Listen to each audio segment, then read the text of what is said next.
Hi everyone, my name's Anne-Marie. Welcome to this first of a 4-day special featuring items from Spellbinders, just to kick off me joining Team Spellbloggers. Today we're going to be using the Fab Girl stamp and the Fabulous and Feisty, or Feisty and Fabulous, sentiment stamps. They both work so well together, and we're going to do some inking techniques. Now I want you to sit back and relax because this might be quite a long one. Everything I do use I'll try and mention as I go along. If not, I will put all the items that I've used onto my blog. It will only be available on my blog. You'll be able to see the video in other places, but there won't be the full description of items used. I will also include links on my blog as well that will take you straight through to the Spellbinders website, so that you can purchase the items if you want. So those are what we're going to be working with from Spellbinders today. So the first thing, as always, is going to be our card blank. I'm going to be using a white card blank, and this is a 7x5 inch card blank, and you can see it on our cardometer that it just sits nicely smaller than the A5 and bigger than the A6. It's a nice, I would call, respectable area to cover. And as always, I'm going to use my bone folder to make sure I've got a good sharp score along the edge. So the first thing we need to do is the insert for our card. Because my Spellbinders projects are going to be no different to any others, I'm going to try and always give you the option to make a pretty insert as well as the outside of the card. So I'm just going to put this to one side first because we're going to be using lots of inking techniques for this one. And I just want you to be able to see it all the way through to see how I do it, and then you can have a go at home. They're quite easy, but it's just going to be a little bit long-winded for me changing and chopping and changing through everything. The first thing I've done is I've put my Fab Girl onto an acrylic block, and I'm going to add ink. Now this is the Dove Grey Stays On ink because I don't want it quite as sharp on the inside as the outside. So light gentle tapping, or if you like me, heavy-handed tapping, and that should be covered nicely. So I'm going to stamp the Fab Girl roughly in the centre, but towards one side. There we go. Nice even pressure, and there she is. Now the stamp gives a gorgeous shaded effect which can either leave or you can colour in with your pens. Now for the inside I'm going to leave it, but next what we're going to do is we're going to stamp a sentiment next to her. Now these are from the Feisty and Fabulous stamps, and I'm actually going to stamp Feisty and Fabulous because I just think that stamp is so cool. I love the wording, and I think it just sums this girl up. So again, light gentle tapping or heavy-handed tapping like me. Same colour, the Dove Grey, because we'll keep the inside the same. And then I'm going to just stamp it slightly to the side of the girl, like so. There we go. So that's our first stamped images. Next, what we're going to do is we're going to add a little bit of colour. Now bear in mind this is the insert, but this is, you know, we're going to make it all match to the outside. What I've done is I've stamped the Fab Girl on something called Artist's Masking Paper. Now this is available from good art and craft and hobby shops. All you do is stamp it out, and the back of it is quite tacky, and you stick it over the image that you're wanting to mask. Now I know there's a lot of products for masking available on the market, so anything that you have that will do this. If you haven't got anything, use a post-it note, use some copy paper and add quickie glue on the back, wait for it to go transparent, and that will give you just a tacky adhesion so that you can put something over it. Then what I've done, in the same size card, I've cut a Labels 20 die, and I'm going to use this as a card mask, and I'm simply going to place it over our base. I'm just going to move my stamp mat, and I'm placing it over our base like so, and then we're going to do a little bit of inking, and I'm using scattered straw distress ink to begin with. Now, because we're not using a tacky mask over the top, keep your hand on so that it doesn't move, and just gently go around the edge with your blending tool. Now I'm using one of the round sponge blending tools. It doesn't matter whether you're using a brush or you're using the finger sponges, anything just to get the colour onto the centre. And it doesn't matter whether you're really good at ink and blending or you're not. You're just wanting to get some colour on there. So that's our first colour, and I've started with the lightest. So you'll have to bear with me because I'm wanting to go quite quick because we've got an ink technique for the front as well.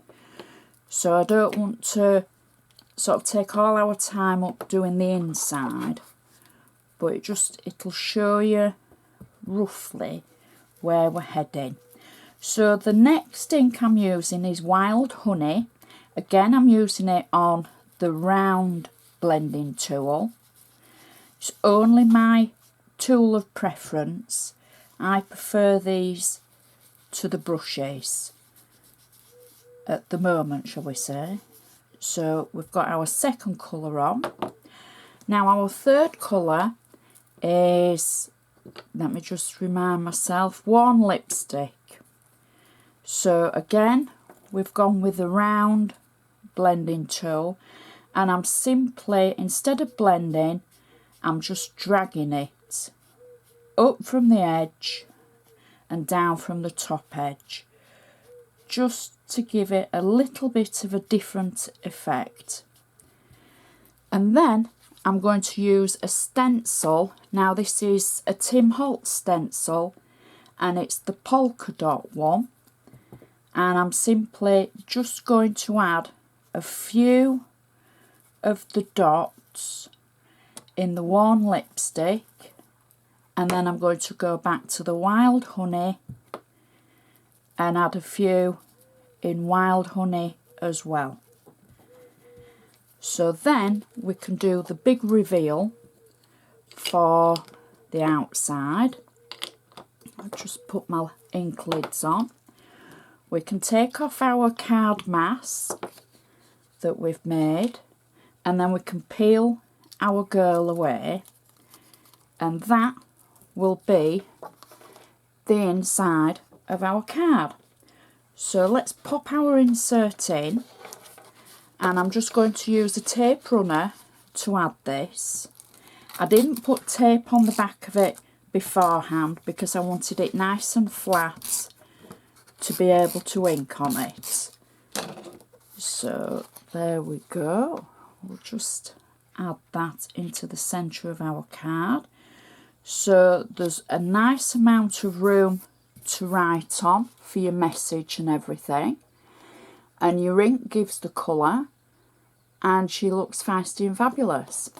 So now we're going to do the front. Now the front is going to be very similar. I'll start off saying that I've already made a mat and a layer for the front of our card, and I've got tape on the back of it, so I'm going to add these. I've used rectangles A from the 7x5 matting and layering basics from Spellbinders. I've used, as I said, the rectangle A for the largest, and then the next one down, and that's a gorgeous yellowy orangey paper and a black mat. So next we're going to make our main feature for the front of our card. I've got a piece of white card and I'm going to stamp on it, and I'm going to stamp our sentiment to begin with. Now this time, instead of using the Dove Grey, I'm going to use the jet black ink. So we're using the same sentiment, Feisty and Fabulous, and I'm going to stamp this at the top of this card.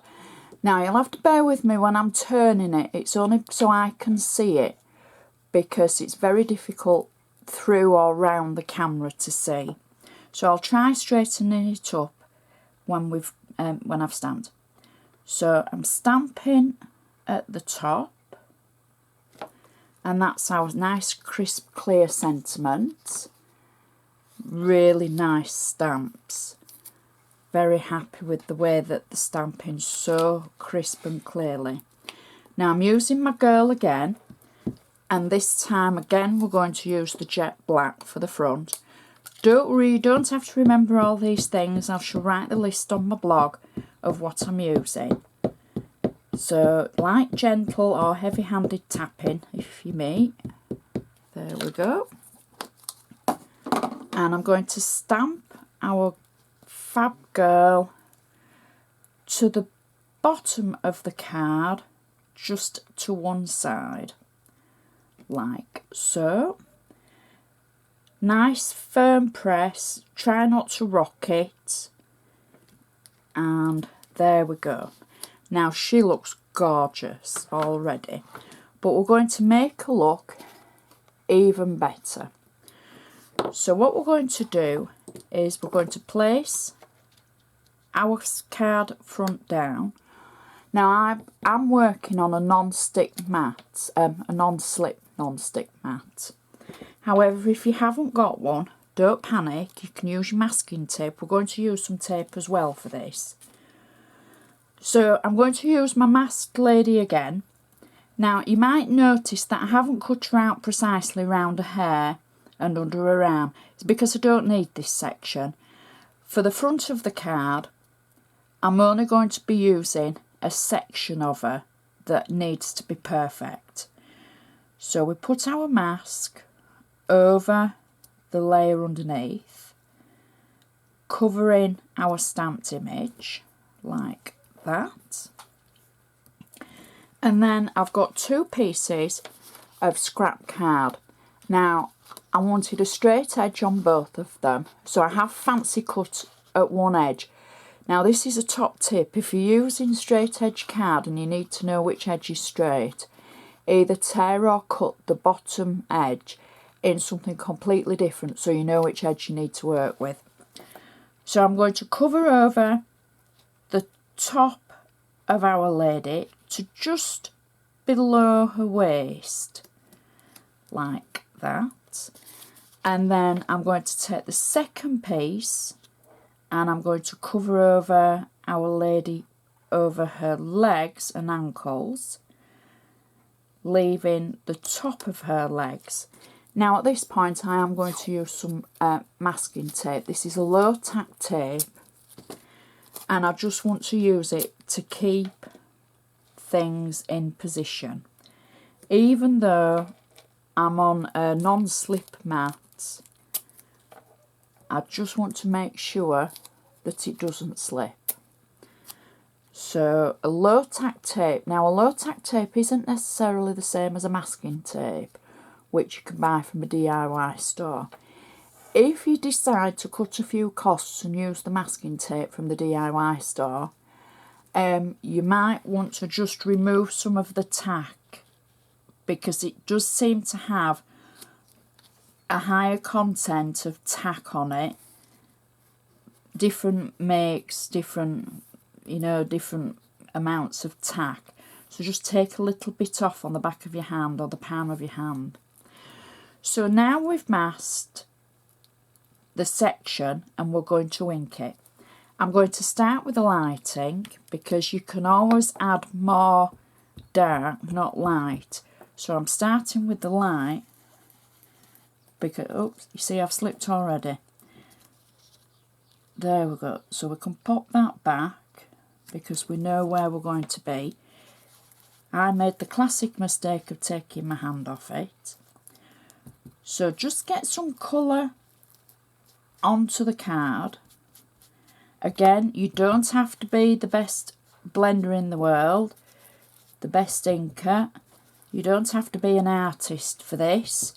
You just need to be able to get the colour onto the card between the two masked areas, like so. There we go. Oh, see, that's slipping very well because my masking tape isn't sticking to my mat. Non-slip mat, and it is. So that's our first colour, the light, the scattered straw. We're using the same colours as we used for the inside. Next I'm going to use the Wild Honey, and this will add a lot darker colour onto our card. There we go. And it's just all about getting the colour tones and the randomness onto the card. There. And then the last one, again, the Worn lipstick. And I'm just dragging a little bit of the colour from the top and from below. There we go. And then I'm going to go back to my stencil that we used, the polka dot stencil, and I'm just going to lay it over what I'm using the same Worn lipstick, just add a few of the dots, and then the Wild Honey, just add a few more of the dots, and then we can reveal it all and take away our layers and our second layer,